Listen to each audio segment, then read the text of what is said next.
Hi, I'm Daniel Andrews, owner and creator of the DAN Show, and welcome to my latest 2022 NFL preview video. Today, I'm going to break down the Houston Texans, and here's how this video is going to work. I'm going to give you 3 things I like about the Houston Texans, followed by 3 things I don't like, but then stick around to the very end where I break down the schedule, and then I preview the yearly win total odds, and I reveal if I'm going to put action down on the Houston Texans, so stick around for that. You don't want to miss that part. Now, let's start with the 3 things I like about the Houston Texans.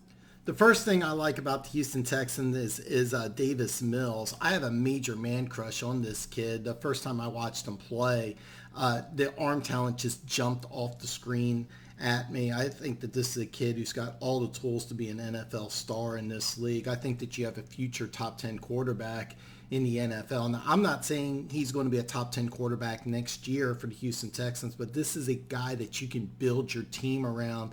This is a young, super talented kid. And if nothing else, the most important position on the field is quarterback. You got one in Davis Mills. Now, the second thing I like about the Houston Texans is promoting Lovie Smith to head coach. The Romeo Crennel 3-4 scheme and Lovie Smith's Tampa 2 scheme is night and day different. Changing personnel and scheme was a difficult challenge for the Texans in 2021, but as the season went on, the defense did get better. And then what they also did was they promoted quarterback coach Pep Hamilton to offensive coordinator. So you're keeping a lot of continuity within the organization on both the offensive and defensive sides of the ball. When you bring in a new head coach, you show urgency, and that losing is not a good thing. But with the continuity that you're building within this organization, you can just improve on what the Texans did right in 2021 and improve that for 2022. Now, the third thing I like about the Houston Texans is the Deshaun Watson trade capital. Now, these videos are designed for breaking down the Texans in 2022, but the draft capital gets you several players that are going to play this year. I like using the R-Lads tool when breaking down the depth chart. Now, John Mechie is listed as a starter. He's not going to be able to play for about half the season, but if the R-Lads depth chart is accurate, including Mechie, you're going to get 5 rookie starters on this Houston Texans team, and that's to help you out this year. But you also have an insurance plan in case Davis Mills doesn't work out as your quarterback. You got 4 first-round picks over the next 2 years that you can use to either trade for a quarterback or draft a quarterback in case Davis Mills isn't your guy. And if he is your guy, you have all the extra draft picks to either trade for a player or draft players to help out Davis Mills for the future. But bottom line, Deshaun Watson's not going to play for your team, but you end up getting a boatload of picks that are going to help you this year, and it's going to help you over the next 2 years. And you also get a backup plan in case Davis Mills doesn't work out. So just to recap the 3 things I like about the Houston Texans, I have a major man crush on Davis Mills. I think he's going to be your future quarterback, and I think he's going to be an NFL star. I like the Lovie Smith promotion and keeping some continuity with the organization. And 3, I love the extra draft picks. Now, 3 things I don't like about the Houston Texans. The number one thing I don't like about the Houston Texans is that there is no elite pass rusher. The Tampa 2 defense is built on a very simple principle that 4 defensive linemen beats the front 5 of a team's offensive line. And in order for that to happen is you need a stud on the defensive line, somebody who commands a double team. And they don't have that. Last year, Jonathan Greenyard led the team with 8 sacks. They need him to improve and be a double-digit sack guy in 2022. But last year you had 32 sacks, and while you added some pieces in free agency, there's nobody on this Texans team that demands a double team. And that's something I wish that they would have addressed in free agency. And that leads me hand in hand to the second thing I don't like about the Houston Texans, and that is I didn't like their draft. When I looked at the Houston Texans this offseason, I thought their number one issue was addressing the pass rush. And you did bring in Mario Addison and Jerry Hughes, cast-offs from Buffalo, but both these guys are going to be 35 when the season starts. So even if these two dip into the fountain of youth, neither one of these guys are really going to be elite. You had an opportunity in the draft to get an elite pass rusher, and instead the NFL Network had Derek Stingley as their 3rd rated corner overall. The Texans ended up taking him 3rd overall. Now, I would have gone pass rush instead of corner, but if I did want to take a corner, number 3, I would have taken Sauce Gardner, who I had rated much higher.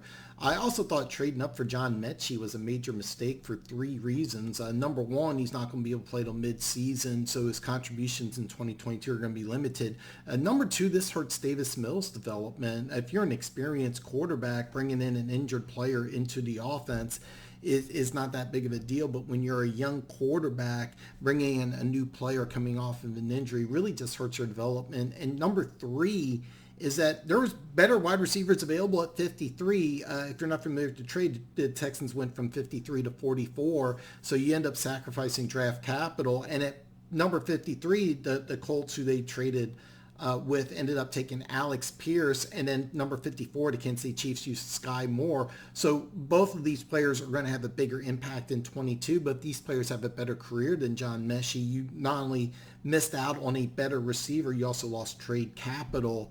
So there's 3 reasons why I really didn't like that move.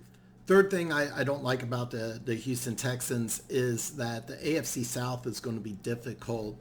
The Titans were the number 1 team in the AFC last year. They were the number 1 seed. The Colts barely missed the playoffs, and the Jacksonville Jaguars were more aggressive in free agency than the Texans were. Now, I can argue that the Texans will be a better team than the Jaguars, but there's almost no way that the Houston Texans finish anywhere close to the bottom of the division. They're going to be either 3rd or 4th, and they do have a difficult schedule. I'm going to go over their schedule soon, but I think the AFC South's kind of an underrated division. I see the Colts and Jaguars were getting significantly better this offseason, and the Titans, a 12-win team and the number 1 seed in the AFC last year, can argue that they're still the team to beat in the AFC South. So to recap the 3 things I don't like about the Houston Texans, I don't like no elite pass rusher, combined with not getting one in the draft, and a very tough but underrated AFC South division.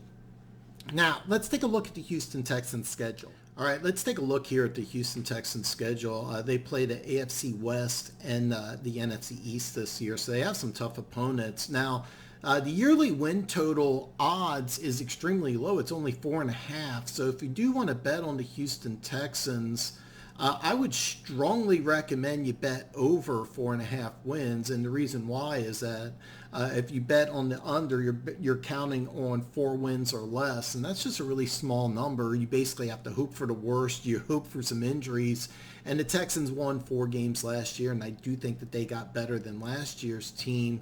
So I do think that they improved enough to get you that 5 or more wins. And right now, Caesar Sportsbook has over 4.5 wins at even money. That's a very, very good number. So the Houston Texans are a team that I'm going to monitor during preseason, because they are a team I may put some action on. Now, let's take a look at the schedule in some more detail here. Normally, I don't like an early bye, but the Texans may get lucky, and John Mechie may be able to play in Vegas Week 7. That's kind of what I think that I'm hoping for. Week 13 is interesting because Cleveland comes to town. Maybe Deshaun Watson's going to play. Maybe he's not. That's going to be a story to kind of pay attention to. The following week, they play at Dallas. So you have an in-state rivalry between Houston and Dallas. That will be a fun game. Now, if I'm betting on over 4.5 wins, meaning that I need to get the 5, I'm taking a strong look at weeks 8 through 13 because you get 4 home games during this 6-week stretch, and then you also get 2 winnable road games with the Giants and the Dolphins here. So basically, if you can get the 2 wins just in this 6 weeks alone, and you can get 1 before the bye and 1 the last 5 weeks of the season, it's a tough 5-game stretch to end the season. But if you can get 1 at the end, 1 before the bye, 2 there, then you either want a win at Vegas after the bye or 1 anywhere else in there, and that's not really unrealistic. So this is a team I'm strongly considering putting action on, but this is my opinion. I really want to hear from you. I really want to hear what you think that the Houston Texans are going to do for the 2022 season. So drop a comment below with what you think the Houston Texans are going to do. Now, if you haven't already, hit that subscribe button. What's wrong with you? Like the video, give me a thumbs up, and ring the bell. That way you're notified every time I come out with a new video. Tomorrow, I'm going to break down the New York Jets, so I will see you tomorrow.